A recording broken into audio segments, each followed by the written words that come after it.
Compramos, pagamos, estimamos quantidade e conferimos o troco. Mas se olharmos bem de perto, aqui no mercado a matemática não está só nas situações que envolvem dinheiro. Bigode e a professora Simone vieram ao Mercado Central conferir a matemática que está nas formas e nas embalagens, nos códigos de barra e na organização das mercadorias. É o que vamos ver aqui em Matemática nas Feiras e Mercados. Um dos problemas mais interessantes que eu vejo aqui no mercado é discutir a aritmética das frutas. E é isso que eu vou discutir aqui com a professora Simone, que além de professora, também é dona de casa, né, Simone? Tudo bem, Simone? Tudo bem, Bigode. Você já tinha pensado na aritmética da configuração das frutas? Olha, eu já tinha pensado, porque quando a gente vai fazer compra, Bigode, a gente sempre faz uma relação assim da quantidade, do peso, para ver quanto que a gente vai pagar no final da compra. Por exemplo, você está vendo como é que elas têm uma certa regularidade, né? Em pilhas triangulares, piramidais. Por exemplo, você é capaz de dizer assim, batendo o olho, quantas frutas tem nessa pilha aqui de caquis? Olha, Bigode, eles têm toda uma lógica para organizar, né? Então eles começaram a organizar do maior para o menor, né? Em forma de pirâmide. Então 5, 4, 9. Eu calculo pela fruta ser um pouquinho maior, que tenha umas 30 frutas. Você olhar de frente, tem um padrão, né? É uma sequência. Certo. 1, 2, 3, 4, 5. Quer dizer, só na visada de frente eu tenho 1, mais 2, mais 3, mais 4, mais 5. Mas na verdade é uma pilha tridimensional, né? Ela é em formato de pirâmide. Pirâmide de base triangular. Então, se a gente observar esse padrão, nós vamos ter 1, mais 3, mais 6, mais 10, mais 15. Só nessa pilha aqui tem 35 frutas. Chegamos perto, né, Bigode? Então, um desafio interessante para os alunos, eles poderem estimar, sim, mas depois chegar na resposta, tá? De se essa pilha tivesse 10 camadas, tá? É possível eu determinar a quantidade de frutas sem ter que contar uma a uma? Essa que é a ideia. E o mais curioso é que um problema semelhante a este já havia sido estudado por Gauss, um dos maiores matemáticos de todos os tempos. O talento de Gauss para a matemática se manifestou quando ele tinha apenas 9 anos de idade. O menino Gauss realizou uma grande proeza em sala de aula que deixou o professor dele de queixo caído. O professor de Gauss passou uma tarefa bem complicada para a classe, para que os alunos ficassem ocupados o maior tempo possível. Eles teriam que encontrar o resultado da soma dos 100 primeiros números inteiros de 1 a 100. 3 minutos depois, o professor foi surpreendido quando Gauss gritou 5.050. E a resposta estava certa. Gauss usou uma estratégia engenhosa para achar rapidamente a solução. Acompanhe o raciocínio dele. Primeiro, Gauss imaginou a soma de 1 a 100 em ordem crescente. Depois imaginou esta mesma soma de trás para frente. Gauss observou que, alinhando as duas somatórias, cada coluna somava exatamente o mesmo valor, 101. Isso se explica porque na primeira soma de 1 a 100, as parcelas aumentam de 1 em 1. Enquanto isso, na soma de 100 a 1, as parcelas diminuem de 1 em 1, compensando o ganho de uma unidade com a perda de uma unidade. O pequeno Gauss percebeu que, ao somar as duas linhas, obtinha como resultado 100 vezes 101, que é igual a 10.100. 10.100 é o resultado da soma de 1 a 100 e de 100 a 1. Logo, ele dividiu por 2 e deu a resposta certa, 5.050. Ele somou o primeiro com o último, 1 mais 100, e multiplicou pelo número de termos, 1 mais 100 vezes 100. Depois, dividiu por 2. 1 mais 100 vezes 100 dividido por 2 é igual a 5.050. Agora, generalizando para um número inteiro qualquer, temos 1 mais n vezes n dividido por 2. Assim, obtemos uma fórmula que dá a soma dos n primeiros números inteiros positivos. O formato da pilha com aquele padrão, o padrão da soma dos n primeiros números inteiros, é triangular. Por essa razão, os números obtidos na fórmula de Gauss são chamados de números triangulares. Os números triangulares aparecem em muitas situações. Uma bem conhecida é na configuração das bolas de bilhar. Um número triangular é um número da forma 1 mais 2 mais 3 mais 4 mais n.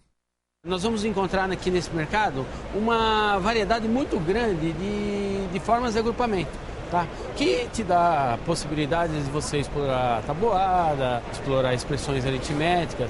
Ao invés de propor às crianças fazer a expressão aritmética pela expressão aritmética, você pode colocar um contexto super realista em que ela tem que determinar essa quantidade. Você é capaz de dizer bem rápido quantas latas tem nessa pilha? O número de latas varia de 1 em 1.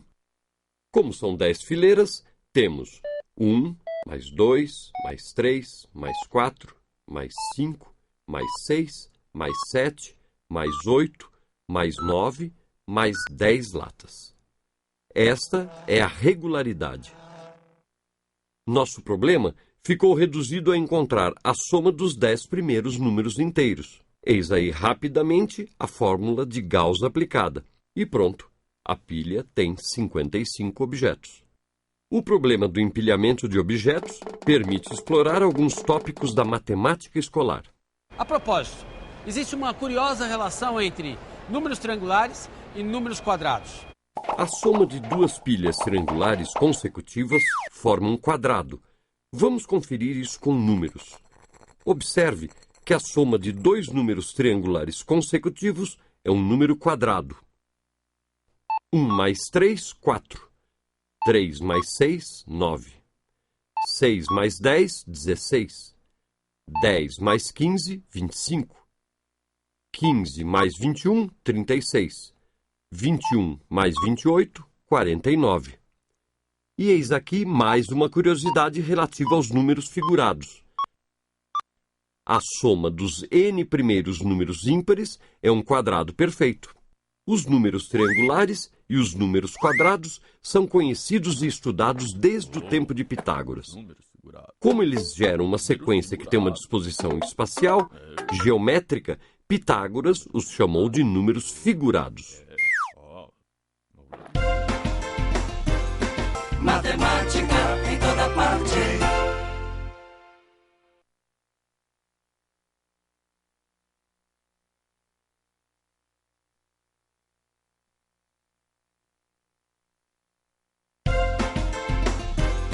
Matemática em toda parte. Se você está no mercado, ele é interdisciplinar de natureza. Por exemplo, eu estou falando do formato das caixas, mas o professor de ciências podia estar falando das vitaminas das frutas, Da alimentação saudável. Exatamente, tem um montão de coisa que pode ser feita. O que te chama a atenção nessa configuração aqui dessa classe de maçãs? Olha, Bigode, o que me chama a primeira atenção é a forma como foi organizado. Uma organização inteligente, pensando na melhor utilização do espaço. Melhor aproveitamento do espaço, Isso, essa é a questão.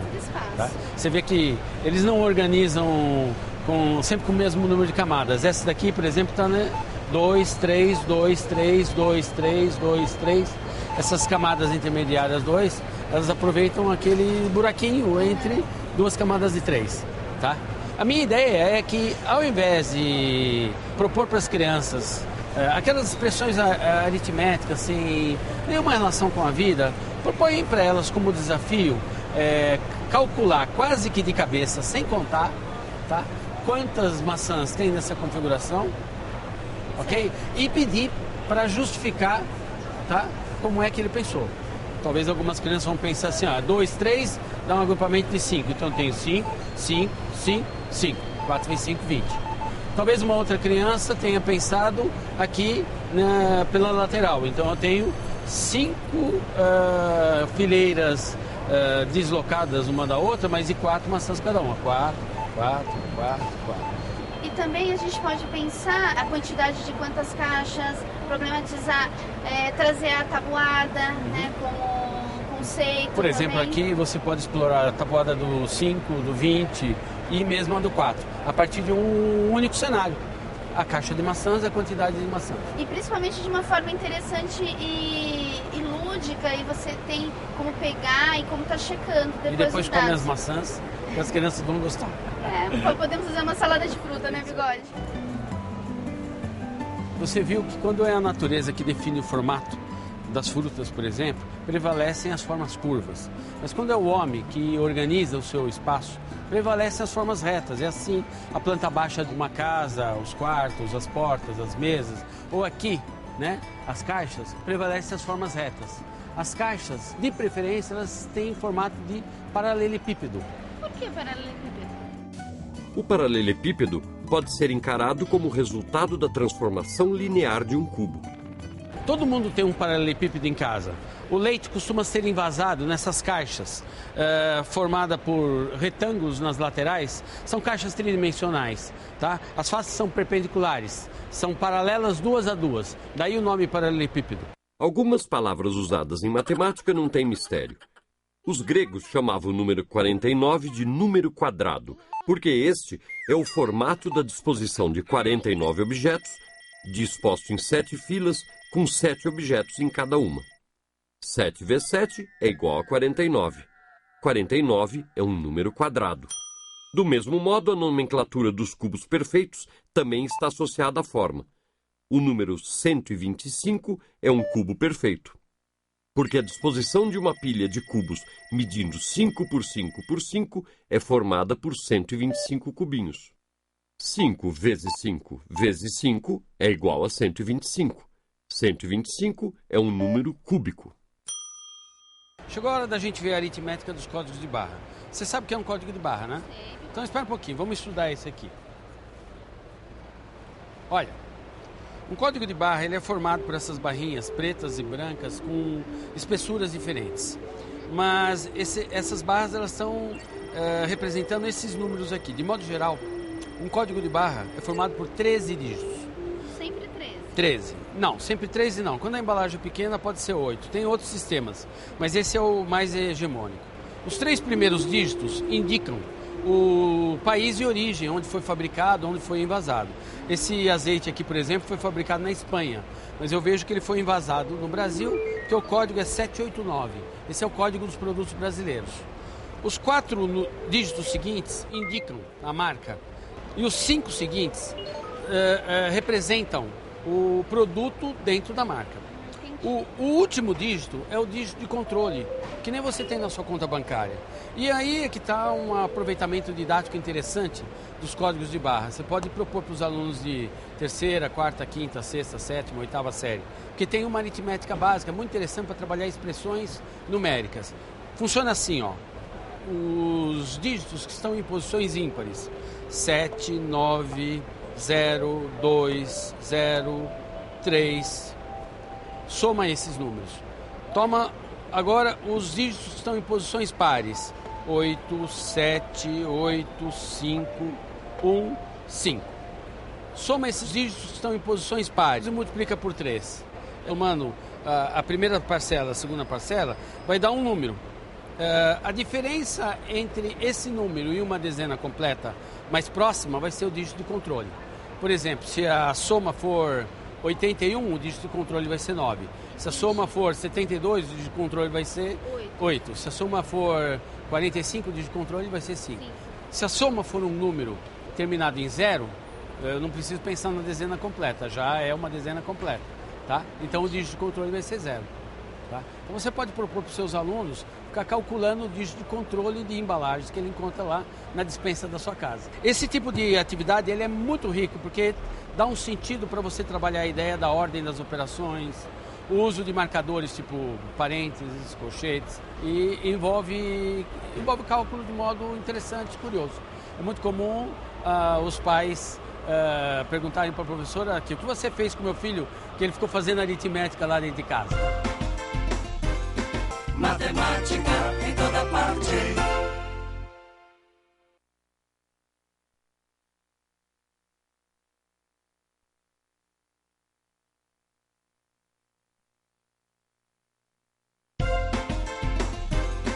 Matemática em toda parte.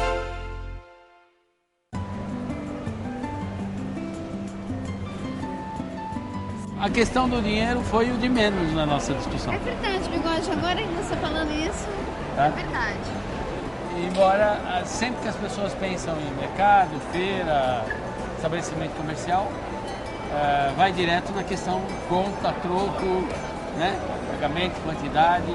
E o que menos a gente falou aqui foi na questão do dinheiro, né? Exatamente.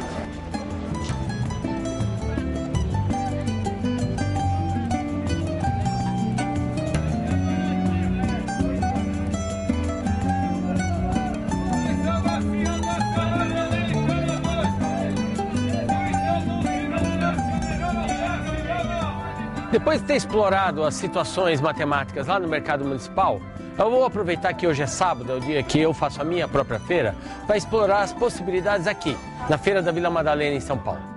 Olha só, 3 bancas e cada uma com uma oferta diferente de laranjas.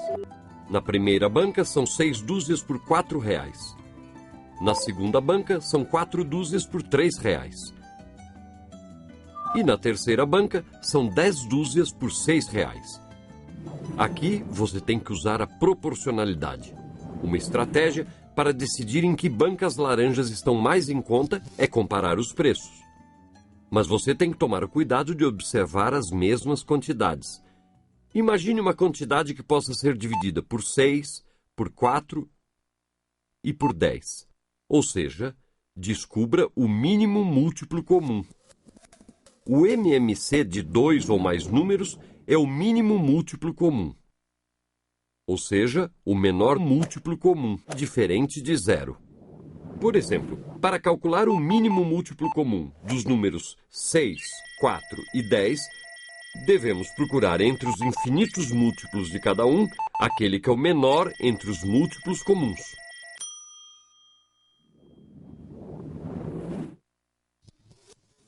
E o mínimo múltiplo comum de 6, 4 e 10 é 60.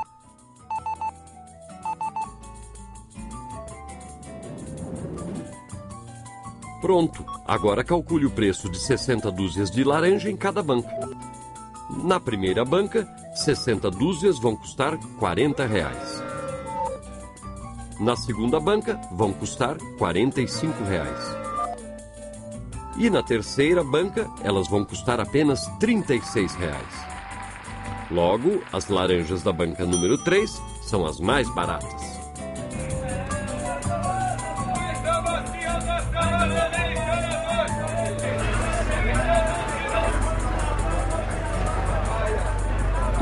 E aí, Nilson? Ô, velho. Tá bom?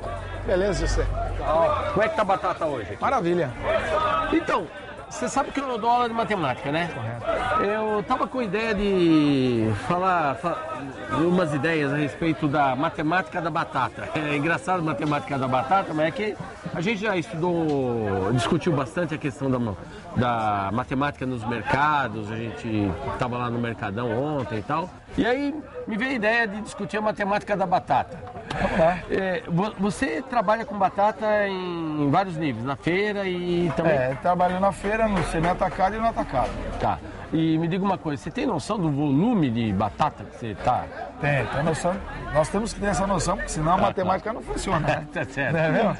É sobre isso, então. Você compra em saca? Eu compro tudo em sacas, caminhões. Caminhões. A gente compra volume. Porque assim, nem sempre você tem o volume que você necessita. Então às vezes você tem que ficar o quê? Captando um pouco aqui, um pouco ali.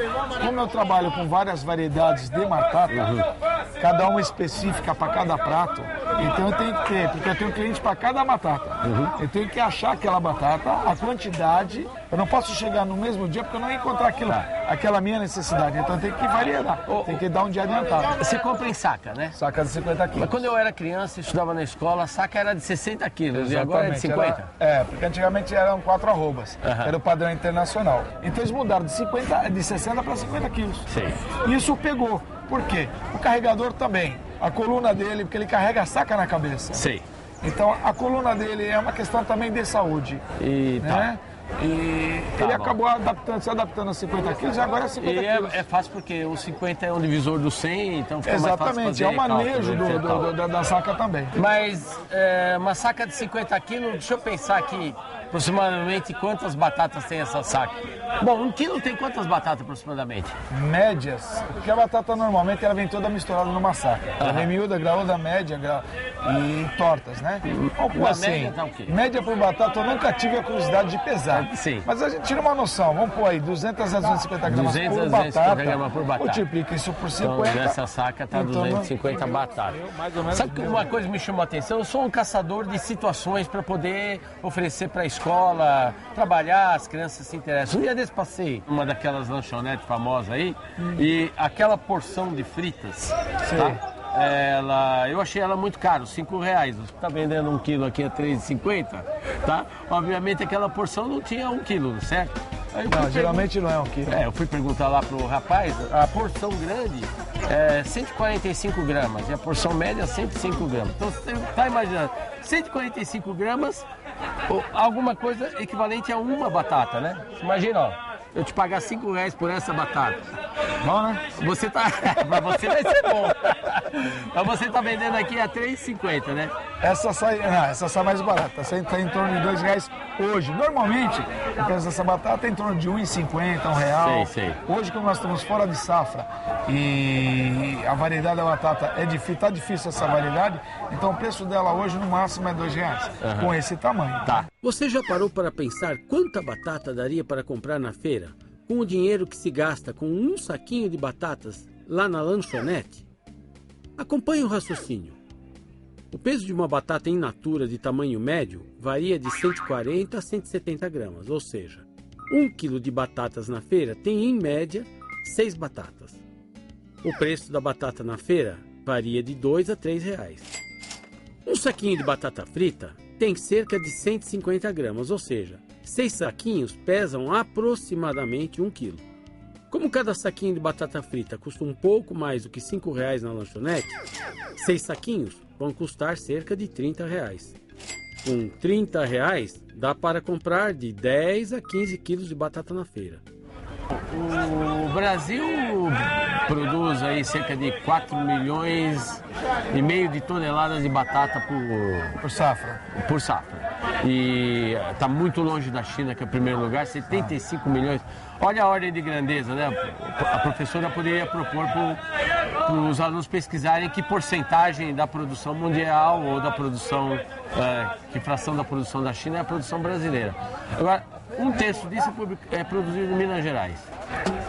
É mais ou menos isso, porque ela é dividida entre São Paulo, Minas, Paraná e a Globo aí, Rio Grande do Sul um pouquinho, né, que a gente tá pegando de lá, e Santa Catarina. Então é Paraná, Santa Catarina é esse baixo aqui. Um pouquinho o pessoal planta aí no fundo de Goiás, já divisa alguma coisa, mas é muito difícil. Você era bom de matemática na escola? Sempre fui. Então vou fazer Mas eu sou comerciante. Eu vou fazer um desafio para um batateiro pós-graduado, que é você. Só na batata. Você sabe como é que calcula, determina o volume de uma batata? Eu imagino, mas eu nunca fiz isso. Olha, tem métodos sofisticados, né, que você pode fazer com computação gráfica, mas o mais legal para botar para as crianças é o seguinte: você pega um copo de 200 mililitros, tá? Põe uma batata e enche de água. Tira a batata e vê a diferença. Aí você tá no volume correto. Na feira, se faz muita matemática. Tudo na vida é matemática, né? É ciência exata. Não tem como fugir dela. Cálculo mental você está fazendo o tempo todo. É o básico, né? Porque aqui você não usa muito raciocínio. Então você faz o básico pro dia a dia. É um troco, é uma venda, é volumes, sacas. Então você tem aquilo já praticamente é cotidiano isso. Medida de cálculo básico. Pois a nossa ideia é exatamente essa, né? Levar essa coisa da realidade, da matemática do cotidiano para dentro da escola, para que as crianças, quando elas vêm passear com os pais na feira, elas fiquem pensando matematicamente. Assim, abaixou o preço, quanto por cento, né? Ou seja, tornar mais significativo a matemática.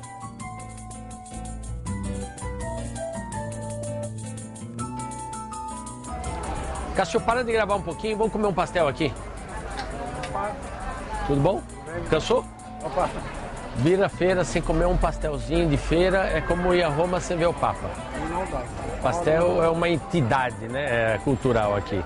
Do que você vai querer? Queria um de escarola. Escarola. Você vê um de escarola e um de palmito, por favor. Olha, uma coisa que me chama a atenção é como é que eles classificam os pastéis aqui. Ele já colocou direto lá, mas sempre me intrigava como é que ele sabe o recheio do pastel sem olhar por dentro. Aí eu me dei conta que eles têm pequenas marcas, algumas marcas geométricas mesmo, né? É como se estivesse fazendo uma classificação. Um cortezinho é de palmito, outro corte... Eu não sei como é que é o de escarola, vou tentar descobrir qual é a marca. O outro tipo de coisa que eu gosto de explorar com a meninada aqui é quando tem as promoções, né? Então tem uma matemática nas promoções. Você vê, ó, cada pastel tá R$2,50. Mas se eu pedir 3 pastéis, ele me dá um de brinde. Então tem aí a ideia da razão, né? Um para cada 3. Esse daqui tem 2 marquinhas. Esse que tem 2 marquinhas aqui, do que é? Esse é de frango. Se vem uma galera aqui, por exemplo, 12 caras, ele vai dar brinde, 1 para cada 3. Então vai dar 4 pastéis. Então o professor, se quiser, ele pode trabalhar frações equivalentes. 1 está para 3, assim 4 está para 12. Opa, tá bom? Escarola é o dele. Obrigado. A marquinha do meu aqui, ó. Viu? Tem uma marca, pra saber que é de palmito. Gosto de pimenta. Na sua próxima ida ao mercado, você certamente vai olhar as frutas e as embalagens de um jeito diferente. Porque agora você sabe que tem matemática em toda parte.